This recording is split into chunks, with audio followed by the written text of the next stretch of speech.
We want to take you live now to New York, where the state attorney general, Letitia James, is giving details on a multi-state lawsuit seeking to end Facebook's monopoly. Let's listen in. Our next question will be coming from Leah Nyland from Politico. Hi, this is Leah. Thanks for taking my question. Sure. As I'm sure you know, it's very, very rare for a court to actually unwind an acquisition, particularly one that occurred this long ago. How confident are you guys that you'll be able to succeed? So we are pretty confident that we will succeed. Again, we just look at previous actions that have been taken by DOJ and our office as well with respect to Microsoft, with respect to AT&T. It's critically important that we have the power and the jurisdiction to seek remedies, including but not limited to divestiture.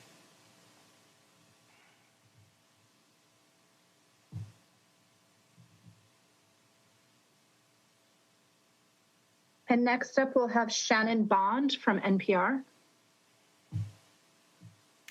Hi. Hi. Hi, thanks so much for taking the question. Sure. Can you just comment at all on, in terms of all the evidence that you reviewed, what was some of the most compelling evidence that you found to support, these claims and the idea that this is, truly a pattern of anti-competitive behavior? So if you look at the complaint, it basically tells a story.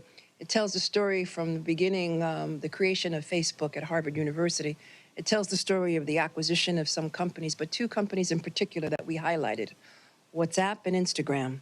It's important that, again, you have law enforcement, again, focus on unchecked power of corporations who continue to maintain monopoly power by setting the terms for how it uses private data, how it protects private data, and how it collects it.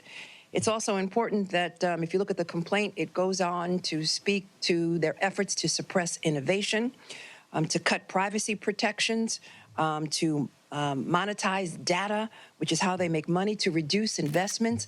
If you look at the complaint, it degrades the quality of a user's experience on Facebook.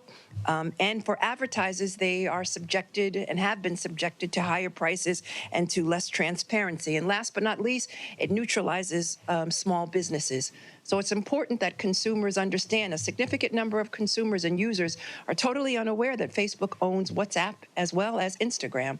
And again, because they represented competition to these companies. And it's important that we release competition and that we do not stifle innovation and creativity in the marketplace.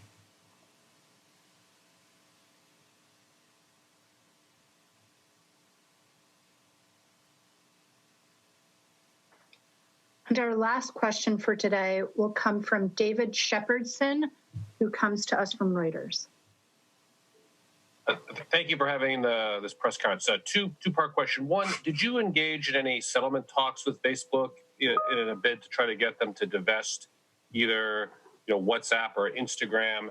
And are there any other sort of set of divestitures that you think would satisfy the state's concerns?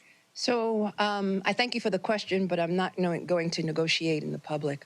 Again, will not divulge the conversations that we've had with Facebook. We have filed this complaint today. We seek relief from the courts. We seek, again, to protect consumers. Again, we seek to protect small businesses. And we want to promote competition in the marketplace. And we will not allow any company to think that they are too big to fail. And that is why 46 attorney generals across this nation have filed this action. And we will continue to take action against any company that engages in these predatory actions. Thank you.